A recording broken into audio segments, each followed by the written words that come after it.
Ixi, só para ajudar, ué.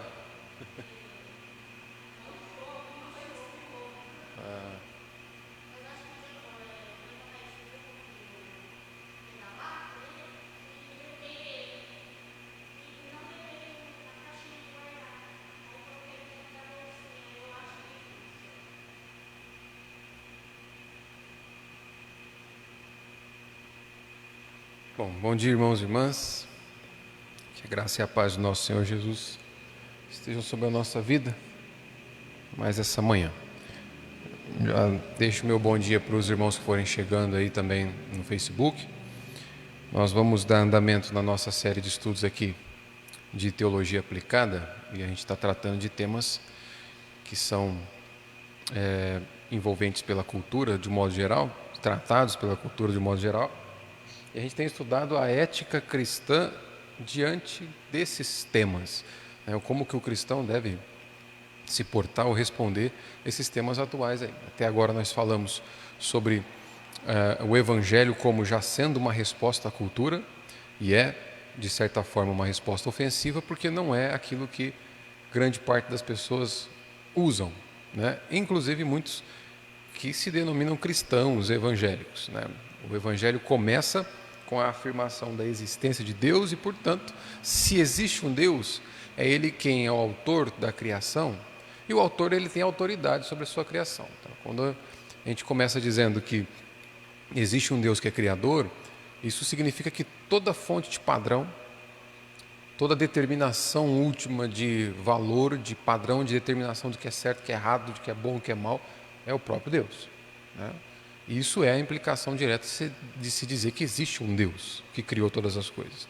Se existe um Deus que criou todas as coisas, Ele tem autoridade para definir o que é certo e errado, e é nele que a gente vai buscar esses padrões, e não no nosso coração, ou na nossa cultura, ou no nosso tempo, né? Esse foi a nossa primeira abordagem. A segunda, a gente viu a relação do Evangelho com a pobreza, como deve ser o relacionamento do cristão diante da realidade da pobreza, da miséria na nossa sociedade, na nossa realidade como um todo.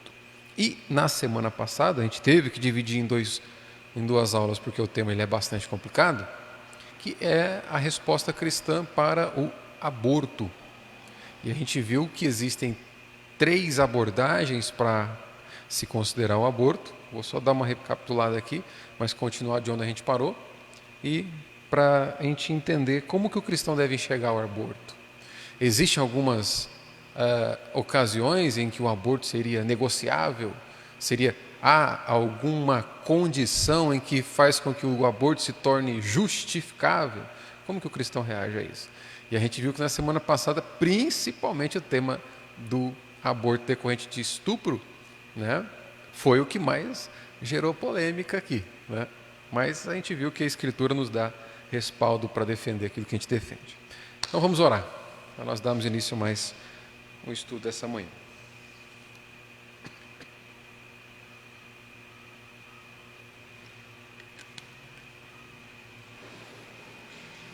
Pai Santo, nós somos completamente dependentes do Senhor, da Tua graça, da Tua direção, do Teu Santo Espírito. E mais uma vez nós nos colocamos nessa dependência, pedindo Tua total condução. Por meio do Teu Santo Espírito, nos ilumine, nos instrua. Pai Santo, fale conosco para que nós tenhamos na Tua Santa Palavra, ó Senhor, a resposta fundamental, para que nós tenhamos na Tua Palavra a fonte de verdade absoluta para tratarmos dessas questões que estão ao nosso redor.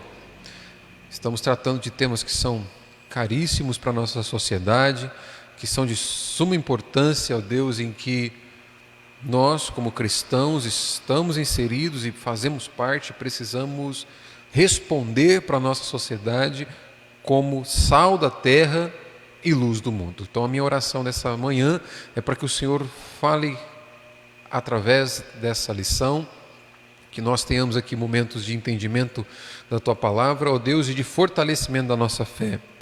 Nos dê os recursos necessários, intelectuais e emocionais, Senhor, para defendermos a visão bíblica de todas essas demandas. Hoje nós falaremos mais uma vez de um tema complicado, difícil, dolorido, da nossa sociedade, que é o tema do aborto. Pai Santo, mas a Tua palavra nos concede resposta para todas as demandas da humanidade. E eu peço que o Senhor, mais uma vez, ministre ao nosso coração a forma como nós devemos responder a essa questão, a essa demanda. Que o Senhor nos instrua, em o nome santo do Senhor Jesus, e tudo o que for dito aqui seja para a Tua honra e glória. Eu oro. Amém. Em nome de Jesus. Bom,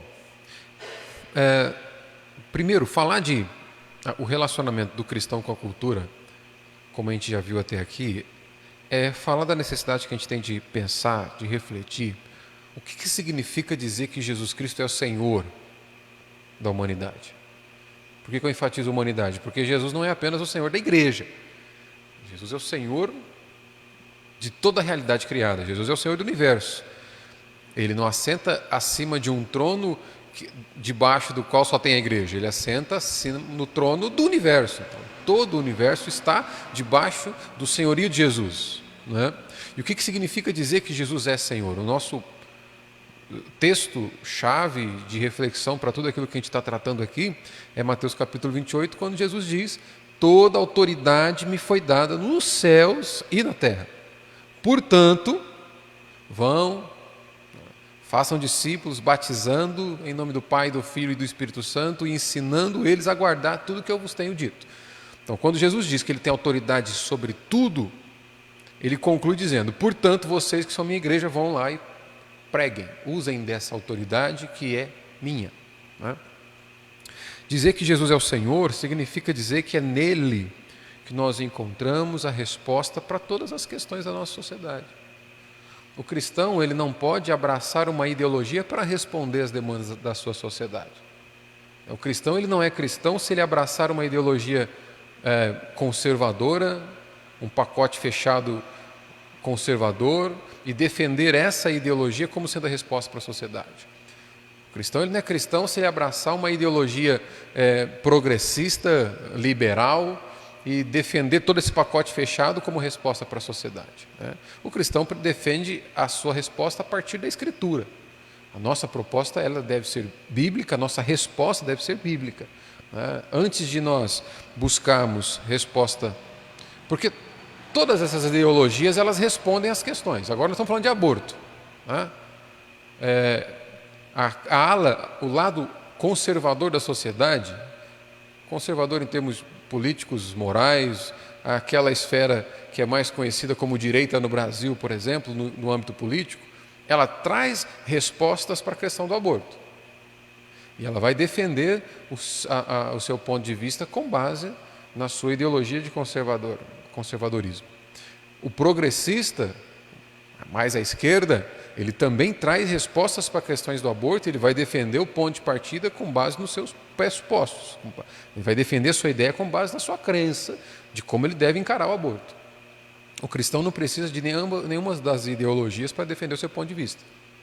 O cristão precisa do Evangelho. O cristão precisa da Escritura. Então, o nosso ponto de partida para qualquer reflexão de demanda da sociedade, pobreza, aborto, semana que vem nós vamos falar de pena de morte. Quando que a pena de morte é liberada, é justificável, há uma justificação para a pena de morte, deve ter, não deve não ter, como é que é? O ponto de partida para a reflexão de todas essas demandas é a Escritura, é dela que nós precisamos. Isso significa dizer que Jesus é Senhor, Ele é quem determina as regras do universo que Ele mesmo criou. Então, na semana passada a gente iniciou falando do aborto, e o ponto de partida foi esse texto, por exemplo. A gente viu que o argumento base para a questão do aborto é como nós consideramos aquele que sofre o aborto. É ou não é um ser humano? Porque esse é o ponto de partida. Existe vida ou não existe vida dentro do ventre da mulher quando o aborto é realizado? O ponto de partida é aqui. Aqueles que defendem, a gente vai ver rapidamente, que o aborto pode ser feito a qualquer momento, vai dizer que nem vida, nem gente é, por isso pode tirar. Aquele que vai dizer que não, o aborto não pode ser realizado em nenhum momento, vai dizer que existe vida e o direito à vida é preservado.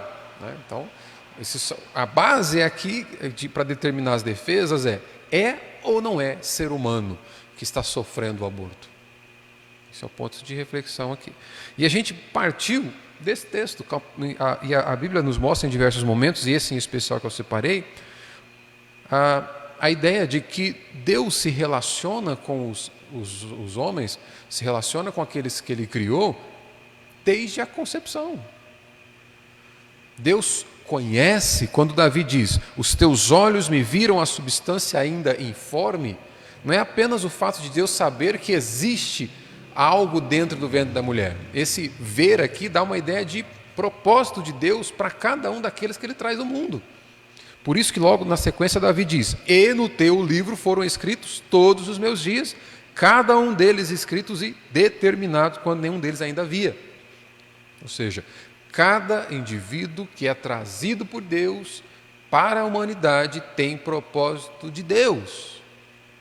É para a glória de Deus e um propósito pré-estabelecido pelo Senhor. É isso que esse texto está afirmando. Ou seja, Deus se relaciona com o indivíduo mesmo... A gente sabe que Deus se relaciona com aqueles que Ele criou em um certo nível, desde antes da fundação do mundo, quando Ele determina a sua família, seus filhos. Né? Desde antes da fundação do mundo, elegendo, predestinando aqueles que serão adotados como filhos.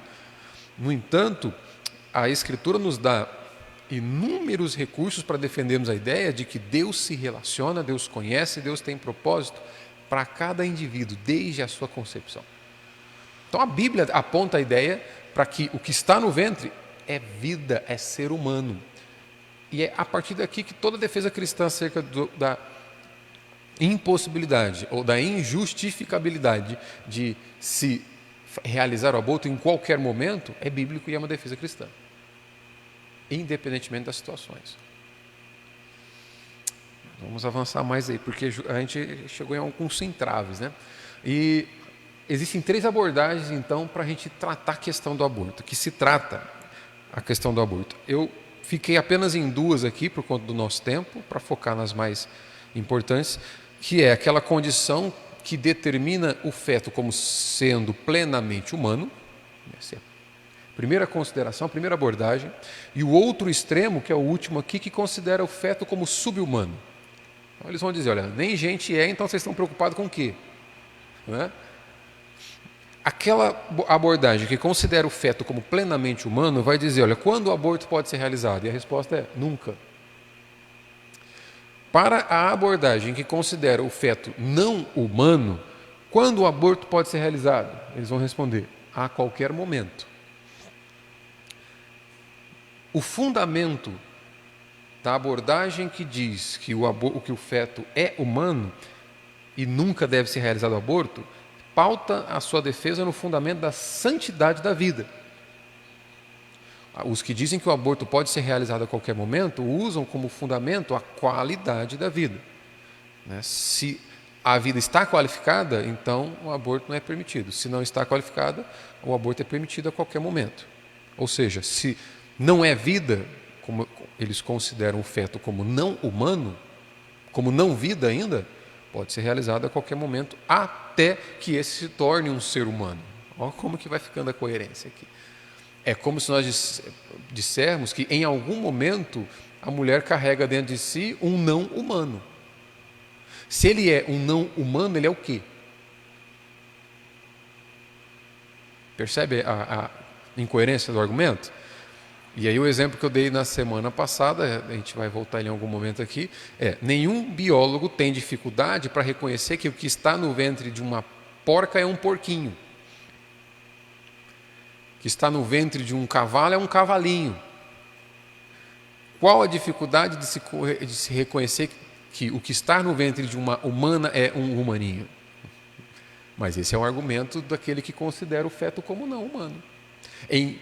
Há um momento da gestação dessa vida em que o que está no ventre é um não humano. Se é um não humano, se é uma não vida, elimine quando quiser. Você não está cometendo crime nenhum. Esse é o argumento. A gente vai ver que não se sustenta. E qual que é a ordem aqui? Para aquele que considera o feto plenamente humano, o direito prioritário é a vida. Vida acima de privacidade. Se ele é um humano, os direitos humanos abrangem todos os humanos, então ele tem direito à vida como direitos humanos prescreve. E não apenas a questão do direito. principalmente nosso ponto de vista bíblico. E o que considera o feto como não humano vai dizer que a privacidade está acima do direito à vida. O que disse isso aqui? A privacidade da mulher acima do direito à vida do feto. Então, qual que é o ponto-chave aqui? Existe uma concorrência de direitos nessa questão do aborto. Nós não estamos tratando apenas do direito da mulher, estamos tratando do direito do feto, do direito da vida. Então, qual que é a concorrência aqui? Aqueles que são contra o aborto vão dizer, são pró-vida, vou usar esses termos para facilitar, o pró-vida vai dizer, o direito à vida é superior ao direito à privacidade. O pró-escolha vai dizer, o direito à privacidade é superior ao direito à vida. E o exemplo que eu dei na semana passada, fica fácil a gente raciocinar sobre, o cúmulo do argumento vai chegar ao seguinte ponto, porque se eu determinar uma lei que coloca o direito à privacidade acima do direito à vida, essa lei, ela prevalece, certo? Ela deve abranger todas as áreas aí da realidade. Se o direito à privacidade passa a ser superior ao direito à vida, aquilo que eu faço na minha privacidade que ameaça a sua vida, eu não posso ser condenado por isso. Nós estamos falando do direito à privacidade sendo superior. O exemplo que eu dei, vamos imaginar que na minha privacidade eu estou construindo uma bomba, lá em casa. Está na minha privacidade, está no quarto, está escondido. Mas aí aquela bomba não vai destruir só a minha casa, vai destruir o bairro inteiro. Eu não posso ser criticado porque é algo sendo realizado dentro da minha privacidade. Minha privacidade é superior ao direito à vida. Percebe onde a gente cai com essa argumentação? Mas vamos avançar um pouco mais. Então essas são 3 abordagens. A gente abordou as 2, que são os que consideram a santidade da vida e os que consideram a qualidade da vida. E tem um meio termo ali que eu não entrei na questão, por conta do nosso tempo, mas depois posso passar material para vocês.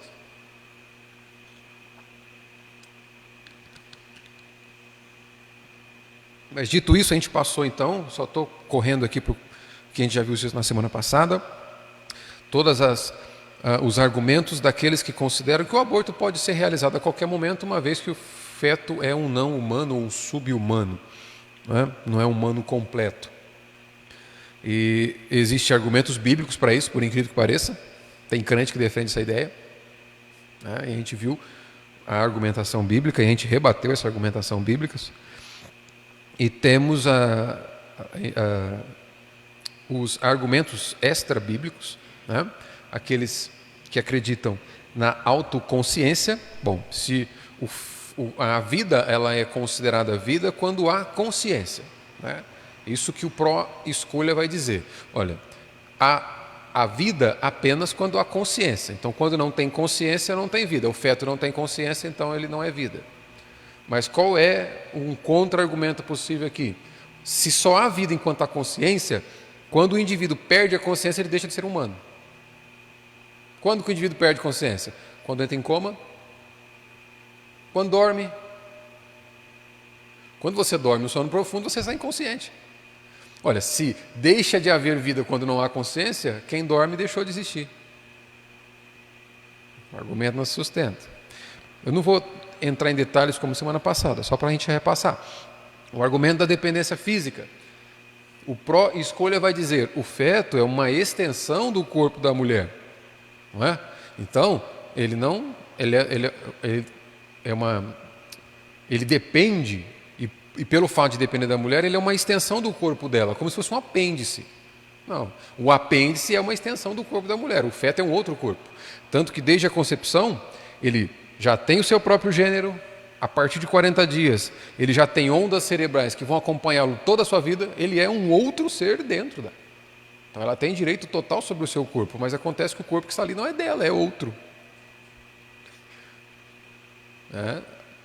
A legalização do direito do aborto é simplesmente você dar o direito a alguém tomar decisões em relação ao corpo de uma outra pessoa.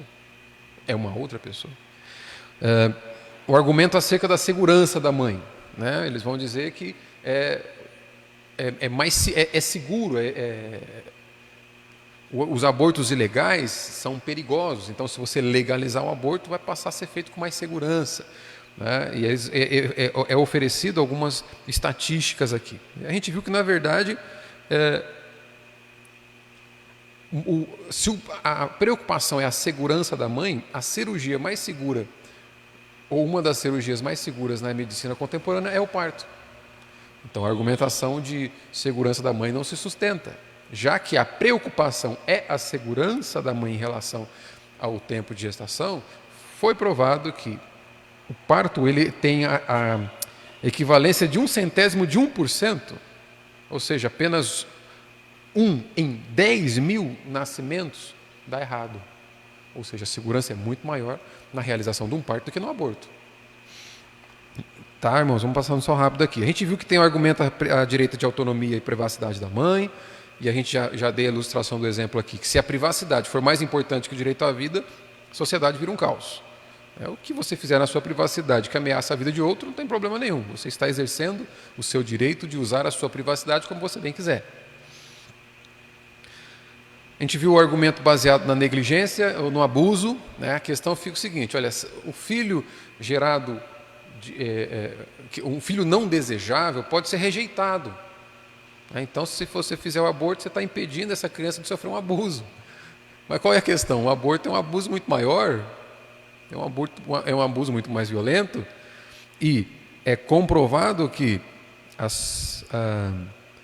500%, isso é estatística norte-americana, que é um país abortista, 500% das crianças que são violentadas foram desejadas. Não são indesejadas. Então a estatística também não se sustenta, argumentos que não se sustentam. Mas a gente parou aqui, entramos na questão do estupro e vamos tentar olhar ela um pouquinho aqui com atenção e dar sequência.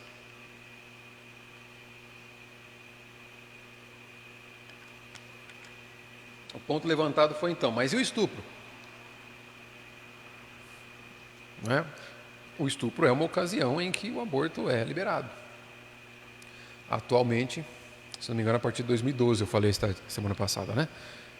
Não, a 2012 é o anencefalo. Deixa eu só pegar a informação aqui para não falar besteira. A legislação que trata do aborto foi criada na década de 1940. No Brasil, o aborto só não é qualificado como crime quando ocorre naturalmente ou quando praticado por médico capacitado em 3 situações. Primeiro, em caso de risco de vida para a mulher, causado pela gravidez. Segundo, quando a gestação é resultado de um estupro. E terceiro, se o feto for anencéfalo. Então essas são as 3 prerrogativas que se tem para a liberação de aborto no Brasil já. Mas vamos tratar da questão do estupro aqui, que foi onde a gente parou.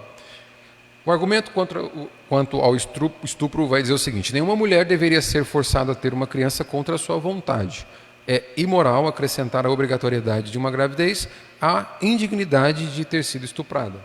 Nenhuma mulher deve ser obrigada a ter um bebê contra a vontade. Primeiro ponto que a gente deve tomar cuidado aqui o estupro é, sim, compreensivelmente, emocionalmente, uma questão muito complicada que a igreja deve cuidar e se atentar e não ser negligente com a mulher que passa por um ato tão perverso. Defendemos esse ponto. Não pode ser negligenciado isso. No entanto, dizer que o estupro é um ato hediondo e que o seu executor deve ser punido pelos prescritos da lei, não é o mesmo que dizer que eu tenho agora liberdade para matar uma outra vida resultado do estupro. Vamos ver. O artigo 128 do Código Penal Brasileiro diz que, em caso de estupro que resulta em gravidez, é possível abortamento. Então isso já é permitido no Código Penal Brasileiro, conforme o Código determina. No entanto, deve ser analisado como esse procedimento é visto e realizado pelo sistema de saúde, bem como é feito o atendimento dessas mulheres. Então, já é algo passível de legalização no Brasil. O aborto é realizado em casos de estupro. Como eu disse, ele é emocionalmente complicado, ele é compreensivelmente uma situação muito difícil, que a igreja deve se atentar. Contudo, o estupro da mãe não justifica o assassinato da criança. Se o feto é humano, tirar a vida do inocente de modo intencional não deixa de ser assassinato. É isso que a ética cristã entende. Retirar a vida de alguém de modo intencional não deixa de ser assassinato. Tirar a vida de um inocente de modo intencional não deixa de ser assassinato. Nesse caso aqui, mais uma vez, qual é a questão que está em tela? Qual que é a questão real aqui, a gente precisa saber? O feto é ou não é humano? Se a gente chegar à conclusão, o que está no ventre da mulher não é humano, tá, faz o que você quiser com ele, não é gente. Agora é gente? É um ser humano? Tem direitos também. Como que podemos determinar que o direito do indivíduo, que o direito A é superior ao direito B? Se o direito à privacidade da mulher for superior ao direito à vida, e isso foi estendido para todas as esferas da sociedade, nós vamos chegar a um caos e a gente já mostrou o porquê disso. Apelar para a simpatia pela vítima do estupro não evita a questão da gente cuidar da justiça da vítima do aborto.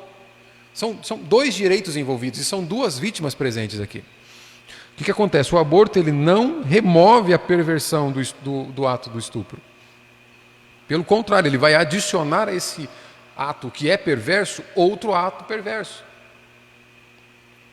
O problema do estupro não é resolvido com a morte do bebê. Existem inúmeras opções para se resolver o problema do estupro, para se tratar o problema do estupro. O que nós precisamos fazer é punir o estuprador e não a criança. Além disso, mesmo que um aborto fosse justificado, nesse caso e não é, isso não justificaria um aborto sob demanda, como é previsto nos países abortistas, por exemplo. Olha, já que está liberado, se o caso de estupro fosse justificável a liberação de aborto, isso não poderia ser usado para liberar todos os outros casos de aborto. Esse que é o ponto aqui.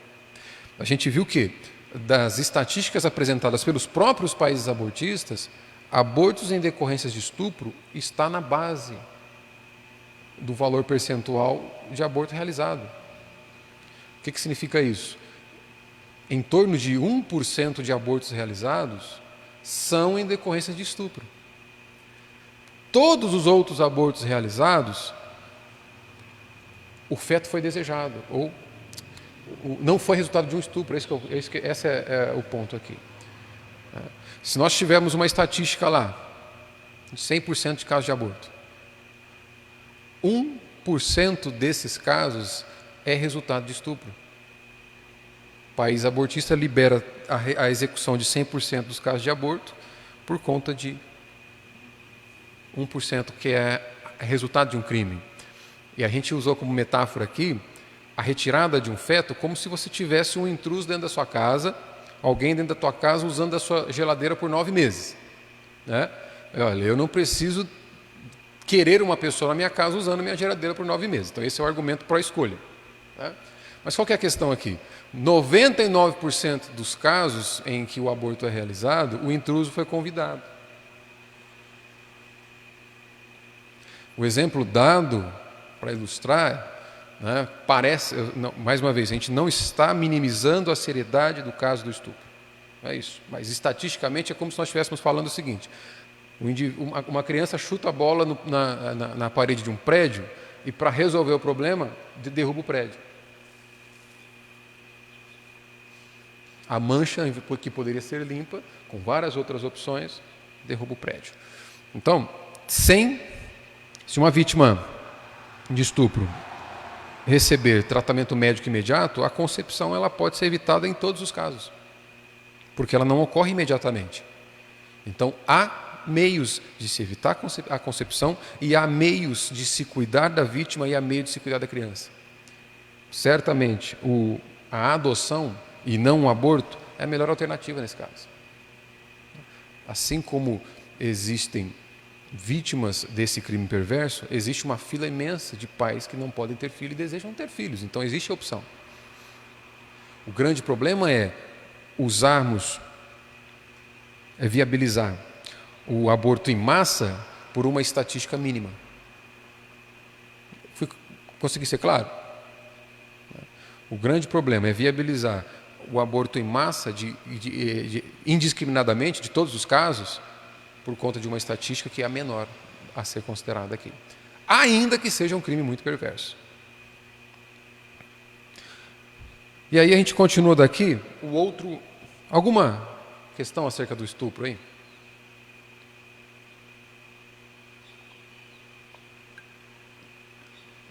É difícil, não é? É uma questão muito complicada. E a gente não está diminuindo a seriedade da questão. No entanto, a resposta que precisa ser dada é ou não é um ser humano que está no ventre? Ainda que o crime foi um absurdo. Existe um outro argumento de que é a sociedade que determina quando a vida começa. Então, aquele que é o pró-escolha vai dizer, olha, quem determina quando a vida começa é o meio social onde a pessoa está inserida. É um outro absurdo, né? Porque, primeiro, nessa perspectiva aqui, é confundida a convenção social da participação do indivíduo na sociedade com a condição real de quem ele é como pessoa. É como se dissesse o seguinte, olha, se a sociedade chegar à conclusão de que o indivíduo não é gente, ele não é gente. Se a sociedade chegar com... Esse é um argumento, a gente vai levar nesse extremo. Porque o que o argumento diz? Olha, é a sociedade que determina quando a vida começa. Ele vai dizer o seguinte, o indivíduo se torna uma pessoa quando a sociedade o aceita como pessoa. Vamos pensar que a cidade de Pitangueira resolveu aceitar como pessoa apenas pessoas, crianças acima dos 8 anos de idade. Até 8 anos não é gente. Mas porque é uma convenção social. Se nós conseguimos uma eleição que a maioria esmagadora dos pitangueirenses consideram crianças abaixo de 8 anos não é gente, não é ser humano. Deixou de ser. Porque a sociedade votou, ela considerou. O argumento é absurdo, mas é um argumento que existe para o pós-escolha. A sociedade determina a condição da pessoalidade do indivíduo. Só que vamos pensar o seguinte, existem culturas ocidentais, orientais, por exemplo, em que eles celebram a vida desde a concepção. O feto é considerado vida. Então vamos pensar lá, culturas orientais que consideram o feto como vida. Suponha que culturas ocidentais passam a considerar o feto como não vida. Se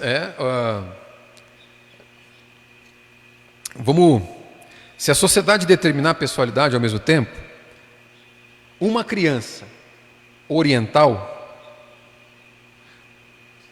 visitando um país ocidental, ela deixa de ser gente. Então, vamos pensar, no Oriente, esse é o exemplo, as culturas ocidentais já festejam. A mulher engravidou é festejado como vida, assim como a Bíblia nos mostra esse exemplo. Mas vamos pensar que uma criança que no Oriente é considerado, por sua sociedade, uma pessoa, e uma sociedade ocidental não considera essa criança como pessoa ainda. Dei o exemplo de Pitangueiras. Ela seria uma pessoa, um ser humano no seu país de origem, e aqui não seria. Ela deixaria de ser pessoa enquanto estivesse aqui, porque nós não consideramos como pessoa. É a sociedade que determina a pessoalidade dela. Percebe onde a gente cai com esse argumento? Segundo, uma expectativa em relação à questão, a distinção entre características essenciais e acidentais. Em termos de essência, da concepção até a morte, o feto não muda. Ele é ser humano, ele é uma pessoa. As únicas mudanças que vão acontecer aqui são acidentais. Posição, tamanho, forma. Como pessoa, ele é um ser humano. O que vai mudar são as suas características físicas, por exemplo. O que não faz dele mais ou menos pessoa. Isso faz com que a gente volte naquela questão da vida sendo determinada pela formação física. Né? Hoje, um feto anencéfalo já é considerado não humano. Pode fazer aborto. O que é um feto anencéfalo? Que não tem um problema de formação e não tem um órgão fundamental, certo? Não tem um órgão fundamental para a vida, que é o cérebro.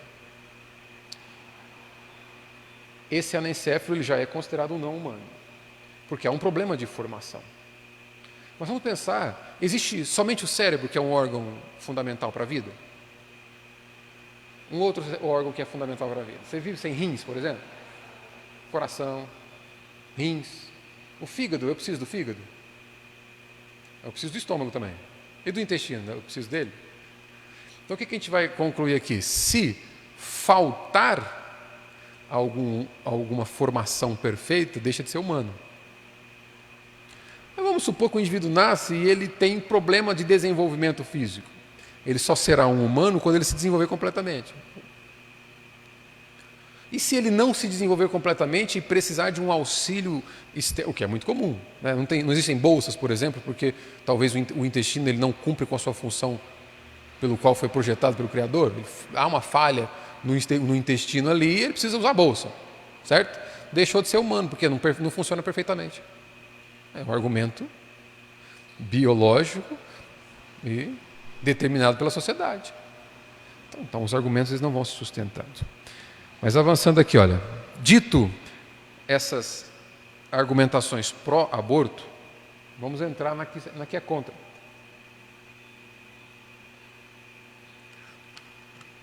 Da argumentação pró-escolha, ficou alguma questão aí? A Thaís, que não teve aqui semana passada, deu para pegar. Depois, me lembrem, eu sempre falo e sempre esqueço de colocar os slides lá no grupo para vocês poderem checar. Estou até devendo os slides para alguns irmãos já. A outra abordagem para o aborto é aquela que considera o feto como plenamente humano. E ela vai dizer que o aborto não deve ser realizado em momento algum. E aqui eu estou em dívida com esse senhor aqui. Está bem escurinho ali, né? O nosso data show não ajuda muito. Mas é o Norman Geisler, que boa parte da argumentação que eu tirei aqui é desse livro dele, Ética Cristã, Opções e Questões Contemporâneas. O Dr. Norman Geisler é um teólogo, filósofo, cristão, e ele desenvolve esses temas que a gente está abordando aqui. Ele vai tratar de argumentos bíblicos para mostrar que o feto é plenamente humano.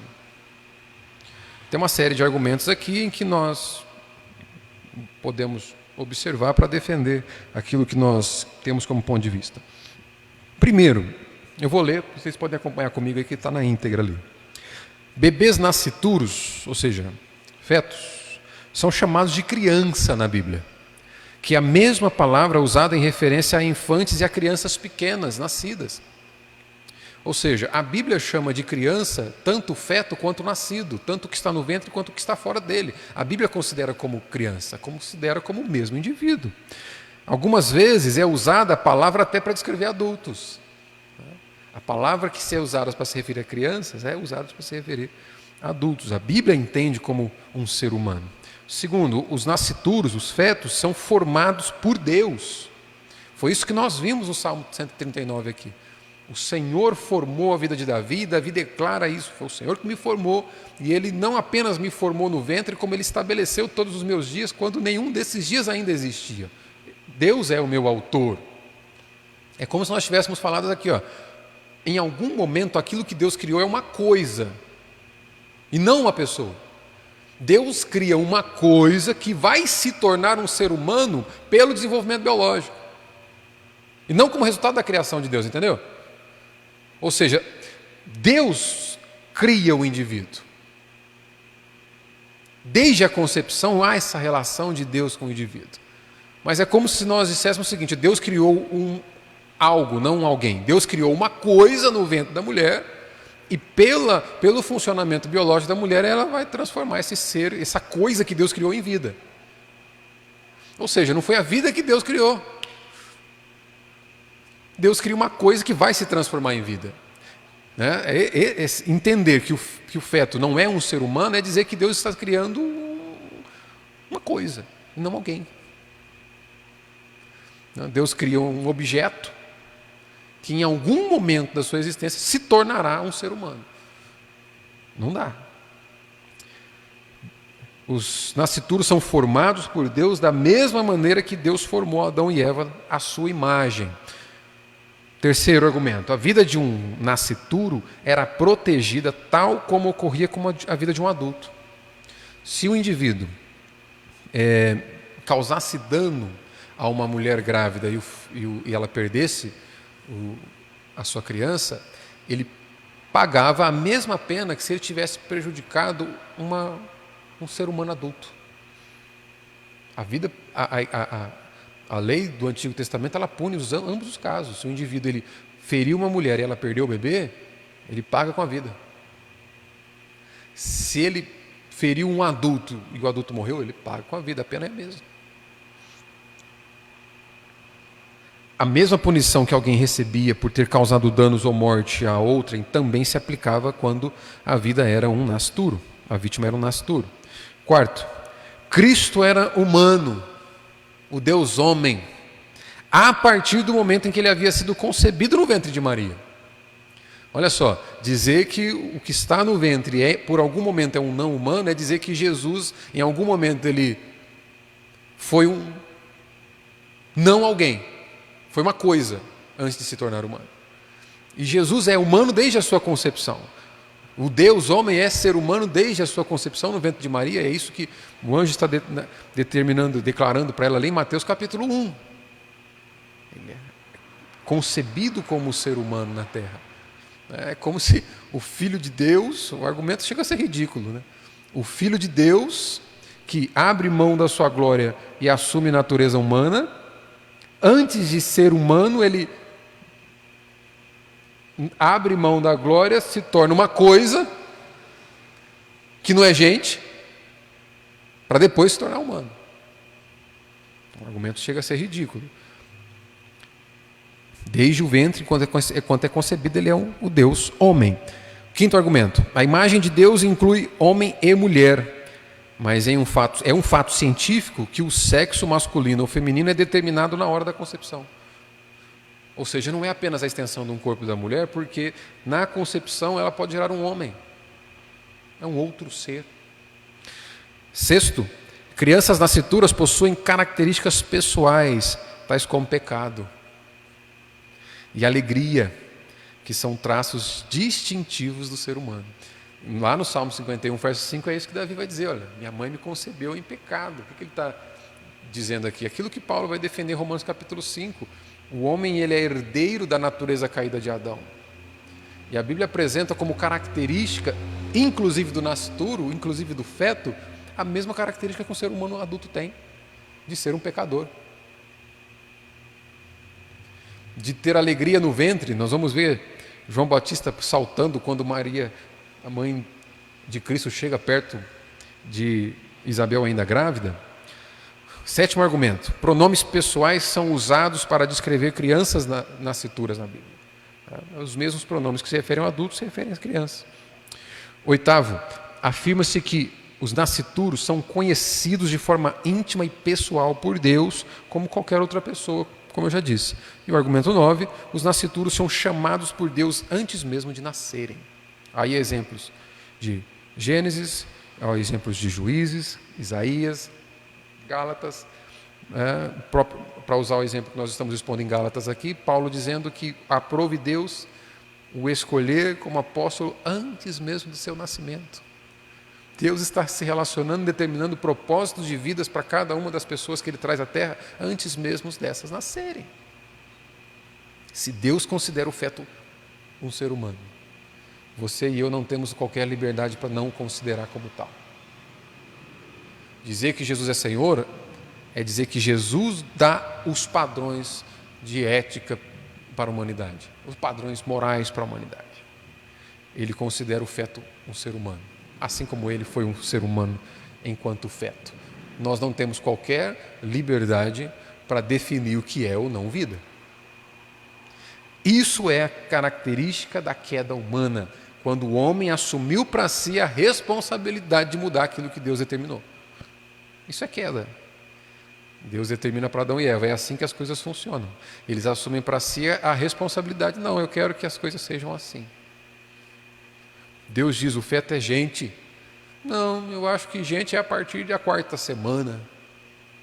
Não, gente é a partir de tantos meses de gestação. Não, Deus diz que é gente desde a concepção e pronto, acabou. Tomado como um todo, esses textos da Escritura não deixam nenhuma dúvida de que a criança nascitura é uma pessoa à imagem de Deus. E todo cristão deve defender a santidade da vida.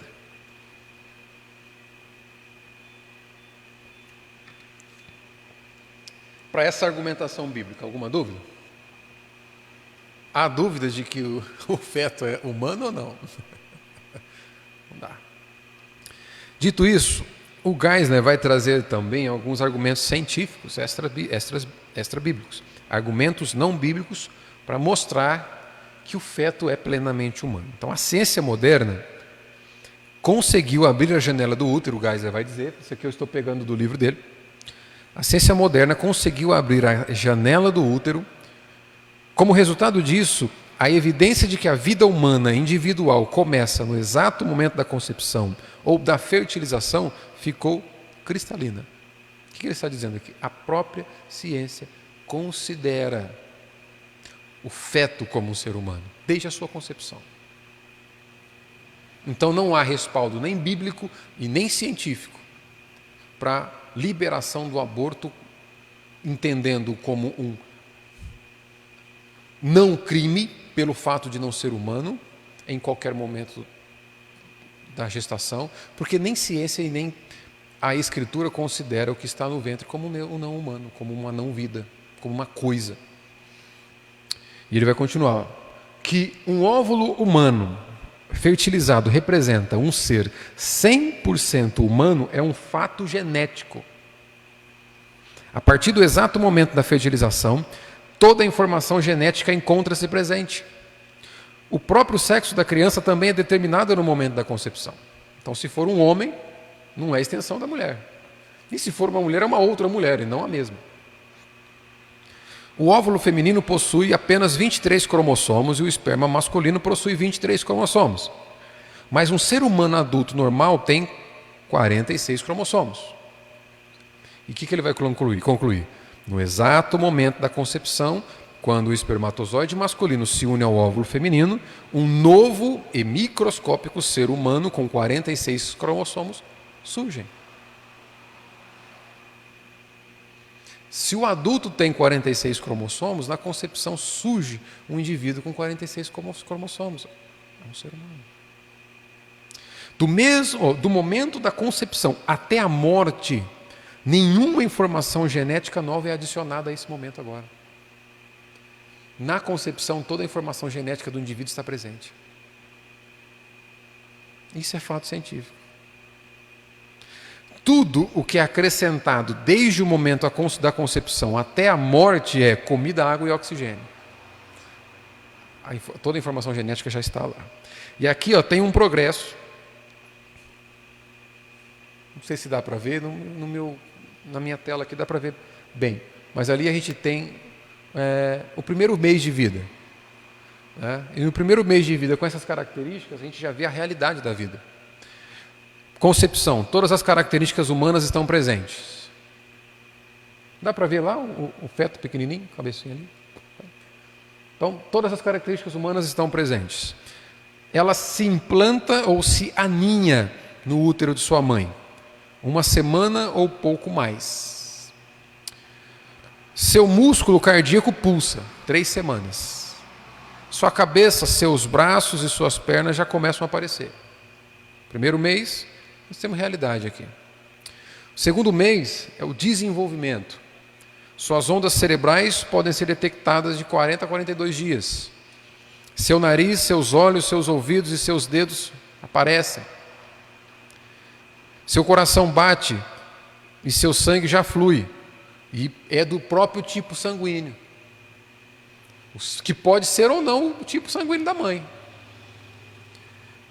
Quarto, seu esqueleto se desenvolve.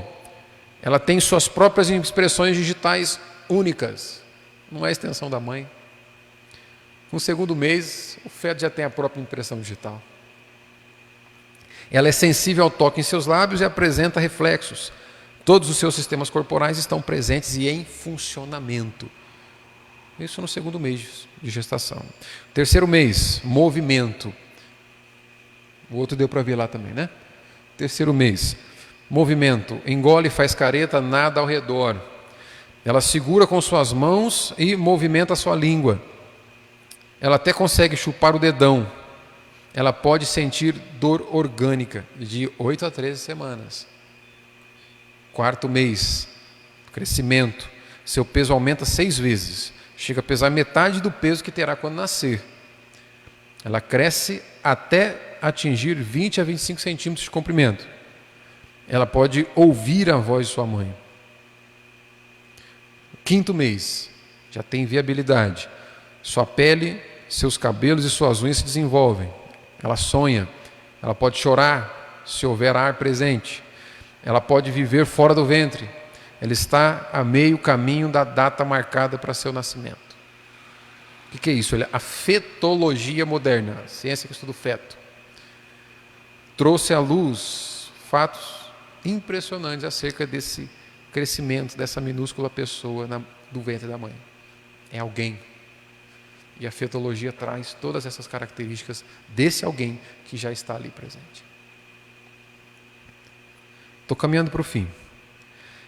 Então, a gente viu evidências bíblicas, todos aqueles textos, evidências da fetologia científicas para a humanidade do feto. Vamos ver agora evidências sociais da humanidade do feto. Eu acho que eu já termino aqui com a conclusão.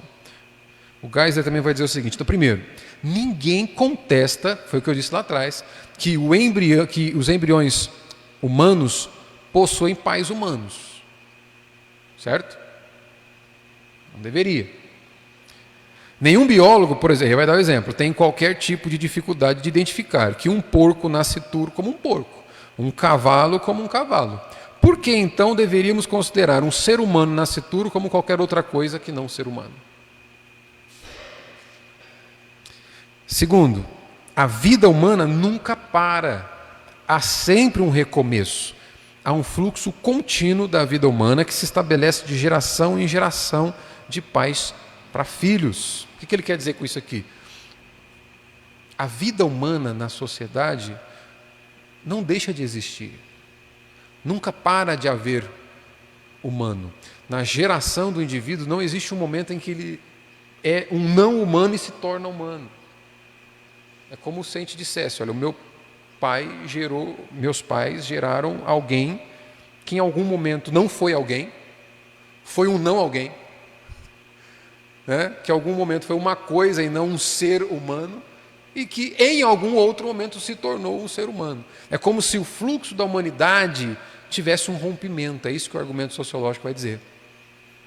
Quando, na verdade, o contrário disso, a vida humana ela nunca termina. Não existe um momento em que alguém deixa de ser alguém, enquanto alguém se torna um não ser. Não sei se eu estou sendo muito filosófico, mas é isso que esse argumento sociológico vai dizer, né?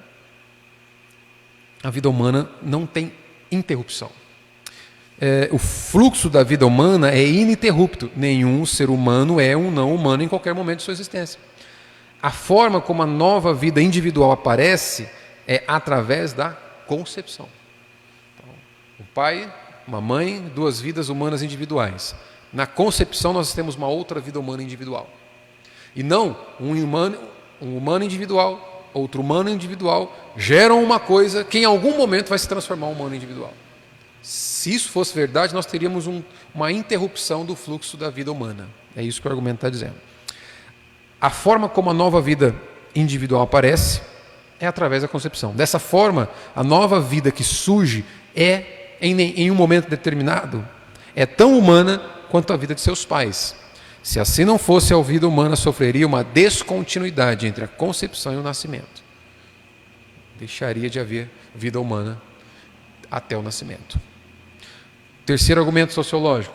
O pai da fetologia moderna, o doutor Lyle, notou que está em vermelhinho lá, este é o mesmo bebê que nós cuidamos antes e depois do nascimento, que antes do nascimento pode ficar doente e precisar de diagnóstico e tratamento, como qualquer outro paciente. Então, o que esse médico está dizendo? Nós cuidamos desse bebê no ventre. Ele ficou doente. E ele foi cuidado, ele foi tratado, ele teve que passar por diagnóstico e ser medicado, teve que ser cuidado, como um paciente qualquer depois de nascido. Mas, se é o mesmo bebê e o mesmo paciente, tanto antes quanto depois do nascimento, então ele é tão humano tanto antes quanto depois do nascimento.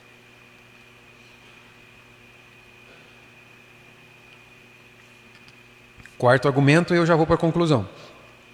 Hoje a medicina possibilita que bebês prematuros vivam fora do ventre bem antes. Mas, se eles são humanos quando saem do ventre materno com 5 meses, eles devem ser humanos quando permanecem no ventre. Essa contradição ocorre de forma dramática nos hospitais modernos, local em que membros do corpo médico lutam em uma sala para salvar um prematuro de 5 meses, enquanto outros, em outra sala, tentam matar um bebê.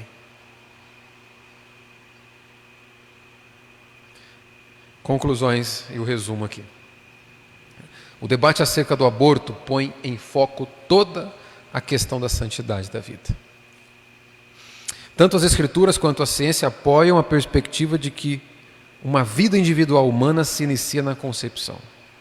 E tanto a revelação geral quanto a revelação especial declaram que é errado matar uma vida humana inocente. Além disso, o mesmo argumento utilizado para justificar o aborto também pode ser utilizado para justificar o infanticídio e a eutanásia. Ora, isso aqui é para a gente pensar. O mesmo argumento usado para justificar o aborto, que é, por exemplo, a qualidade da vida, pode ser usado para justificar a eutanásia, que é a qualidade da vida. O indivíduo ficou velho, perdeu qualidade de vida, está dando trabalho para os familiares. O caminho mais fácil é aplicar a eutanásia, mata e resolve o problema.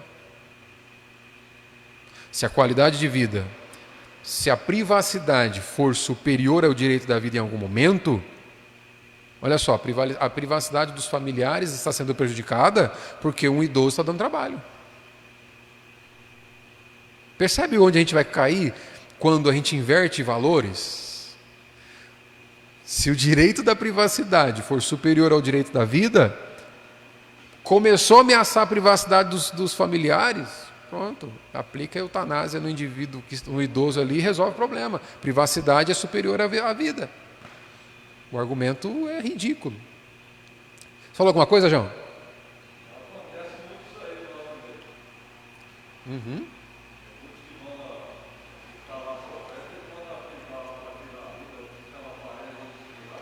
Sim.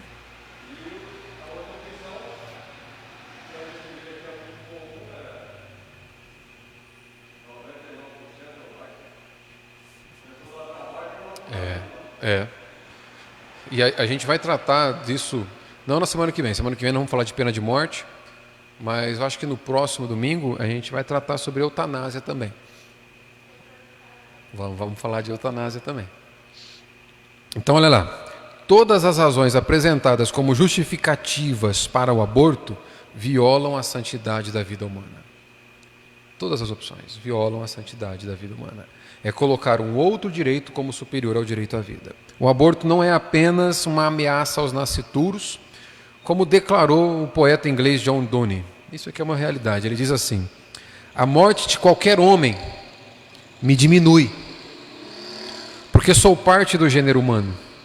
E por isso, não perguntai por quem os sinos dobram. Eles dobram por nós. Sinos dobrar aqui é quando é uma morte anunciada. E o poeta está refletindo sobre esse fator interessante.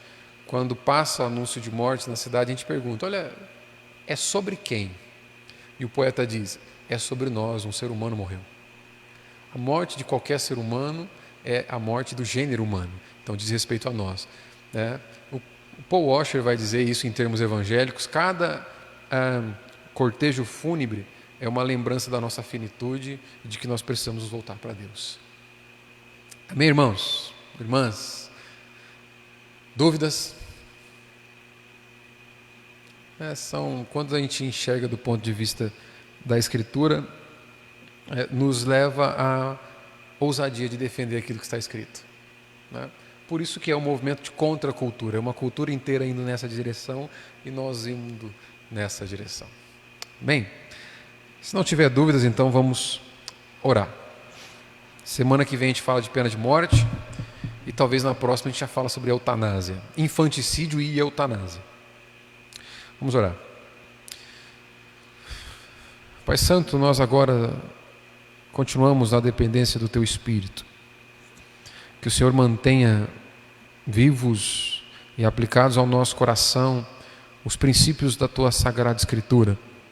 Ó Deus, para essa questão tão complexa que nós tratamos, mas que nos faz refletir sobre a santidade da vida. Tu és o Criador, Tu és o Senhor, que tem a autoridade sobre a Tua criação, Tu és o Senhor que determina o valor da vida humana, que traz à existência cada um daqueles que o Senhor determinou com um propósito para a Tua glória. Nós pedimos que o Senhor nos ajude a defendermos a santidade da vida na nossa sociedade. Ó Deus, nas esferas diferentes em que nós estivermos e atuarmos, que o ponto de vista cristão, ó Deus, seja apresentado por sal da terra e luz do mundo. Ó Deus, que sejamos coerentes com a Tua palavra, coerentes com a Tua vontade, Senhor, e que tenhamos a ousadia do Teu Santo Espírito para darmos a entender a razão da nossa fé na sociedade onde nós estamos. Nos capacite, nos habilite, nos instrua. Pai Santo, e que o estudo dessa manhã seja edificante da nossa vida, não apenas a nossa vida intelectual, mas também emocional, ó Deus, espiritual, que nós sejamos alinhados com a palavra do Senhor e a vontade do Senhor sobre esses temas que temos tratados aqui. Continue conosco, abençoe o nosso domingo. Pai Santo, que tenhamos um domingo separado para Ti, e logo mais à noite, ó Deus, que estejamos aqui como o povo Teu, a Tua família bendita, Te cultuando, Te adorando como nosso Pai querido, ó Deus, oferecendo a Ti o culto que Tu és digno de receber. Eu oro agradecido por cada um dos meus irmãos que puderam acompanhar ali pelo Facebook, aqueles que estiveram aqui presentes, em o nome santo de Jesus. Amém. Amém. Louvado seja Deus. Até logo mais, então, para os irmãos que estão acompanhando. Louva a Deus pela tua vida. Hoje nosso culto inicia às 19 horas. Então, esteja aí com o teu coração preparado, dedicado, para nós adorarmos ao nosso Senhor juntos, em nome de Jesus. Até mais, fiquem com Deus.